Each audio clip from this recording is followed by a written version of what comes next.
Օդեսայից հետ եկա մի պայմանով, որ պետք է աշխատեմ, իմ պահանջը բավարարեցին, որ պետք է աշխատեմ հեռուստատեսություն։ Այդտեղ առաջի գունավոր հեռուստատեսությունը, ոնց որ ասած, իմ ձեռքով անցել, պատրաստել տալը, Հայաստանում գունավոր հեռուստատեսություն չկար, սարքավորումներ չկար։ Մենք Մոսկվայից ընդունում էինք գունավորը եւ վերահաղորդում էինք Հայաստանի համար։ Եվ այդ ընթացքում Հայաստանում կար 4 հեռուստացույց, գունավոր, պատկերացնում եք։ Ես ինչ եմ դա պատմում, որ ցույց տամ տեխնիկայի զարգացումը տարիների ընթացքում,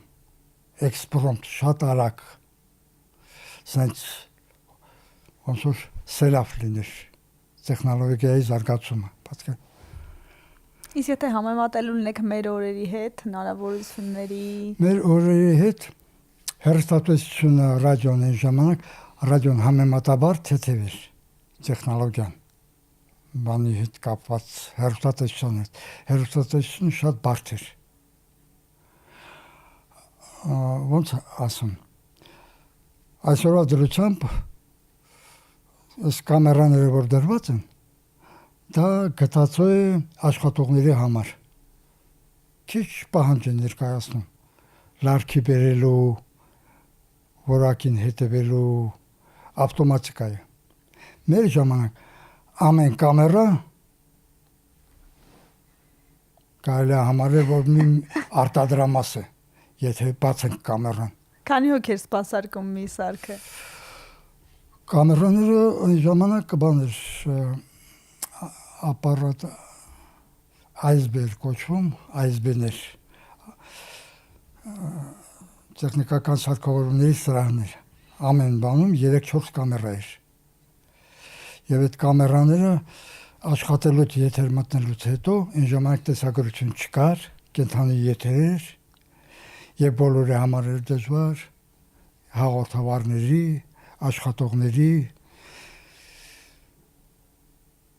լինում էր որ հաղորդման վերջում աշխատում էր մի կամերա պատկերացնում եք սարքերի որակը եւ սպասարկումը։ Այս անկյունից կամերան աշխատում էր եթերի վրա, այն անկյունում աշխատում էին աղմուկ չստեղծելով, հասցնել կամերան պատրաստել եթերի, որ հանկարծ այդ վերջի կամերան էլ այսինքն եթերը կանգնում էր։ Մի ուրիշ բան էլ կա։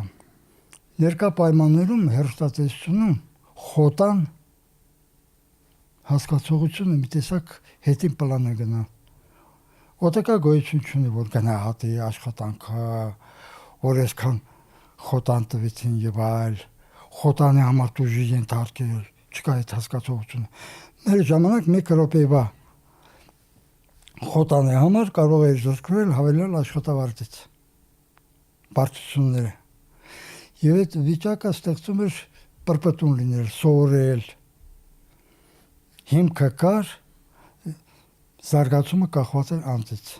Ինձ հետաքրքիր է, թե ինչպես է կարողանում հմտորեն կիրառել այն գործիքակազմը, այն տեխնոլոգիաները, որ այսօր ձեր երիտասարդ գործընկերներն են կիրառում։ Կիրառելը տարիքի հետ կապ չունի։ Գտնում եմ, որ ամեն մարդ պետք է լավ լինի իր գործի մեջ։ Ցանկացած մարդ միշտ երիտասարդ է, եթե իր աշխատանքը ունի, պրպտուն է, ձգտում է լավին։ Ես իմ գործի տերն եմ։ Աշխատում եմ հնարավորինս վնասել մարդկանց եւ վնասվել։ Դա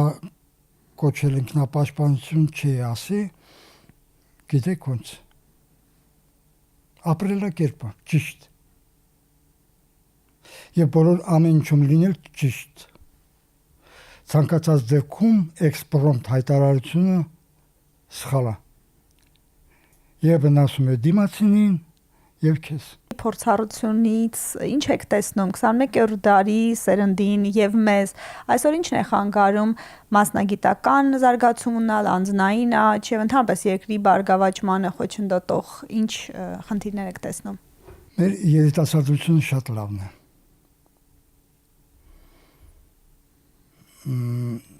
տեսահորիզոնը ավելի մեծ է, հնարավորությունները շատ, բայց պետք է ճիշտ օգտագործել այդ հնարավորությունները, երբեմն ազատությունը, ոնց են ասում, երբ որ սահման չկա, վազում են, մոռանում են, որ դիմացում կարող է ձոր լինի, ճանապարհ ընդհատվի։ Ինչ ես միշտ շփվել եմ, դուք գիտեք, երիտասարդների հետ, ես շատ եմ սիրում եւ միշտ էլ երիտասարդները հայրեր եւ որդիներ պայքարի մեջ միշտ դա կա, հիմա էլ կա, բայց ես այն դասին չեմ մանում, որ փնովեմ երիտասարդությանը։ Լավն էլ կա, վատն էլ կա, բայց սիստեմը պետք է ստեղծել, որ գերիշխի լավը, որ ազդի վատը պակասացնելու։ Բոլոր ազգությունների մեջ էլ դա կա։ Չի կարելի ասել, որ սենց բոլորը վատ են, բայց այսօրվա վիճակով ես կարող եմ ասել տոկոսային հարաբերություն բերեմ, եթե համեմատեմ առաջվա երիտասարդությանը կրթության տեսանկյունից, կյանքի պիտանելիության տեսանկյունից բանից, եթե առաջվանը գնահատեմ 60%, ես ներկայիս երիտասարդությանը կբերեմ 90%-ի։ Մենք լավ երիտասարդություն ենք, մենք լավ ապագա ունենք, եթե ճիշտ օգտագործենք։ Մեր երկրում գործատուները շտապում են թոշակի անցած քաղաքացիներին տուն ուղարկել։ Դուք որ այս տարիքում դեռ աշխատում եք, արդյունք եք ստեղծում, ինչ խորհուրդ կտաք գործատուներին եւ նաեւ այն քաղաքացիներին, ովքեր այդ շեմին են։ Գործատուներին հարկավոր է ուղարկել երիտասարդ տարիքում թոշակի, տարիք առնելուց նոր բերել աշխատանքի։ Խելացի մարդիկ արդեն դա հասկացան, ինչ եմ ասում։ Աշխատանքն է պահում մարդուն։ Երբ որ երեխաները մեծանում են, ամուսնանում են, ընտանիք են ստեղծում բան, ընտանիքը կարծեք թե պարփակվում է։ Քո ստեղծած ընտանիքը։ Տվել ես նոր ընտանիք ու ընտանիքը փակվում է։ Արդեն պակասություն է զգացվում։ Ճիշտ է։ Եթե աշխատանքն է բացակայում, արդեն դադարում ես լինել հասարակության մեջ։ Փակվում ես 4 պատերով։ Եվ փակված մարդը ավելի շուտ է ծերանում,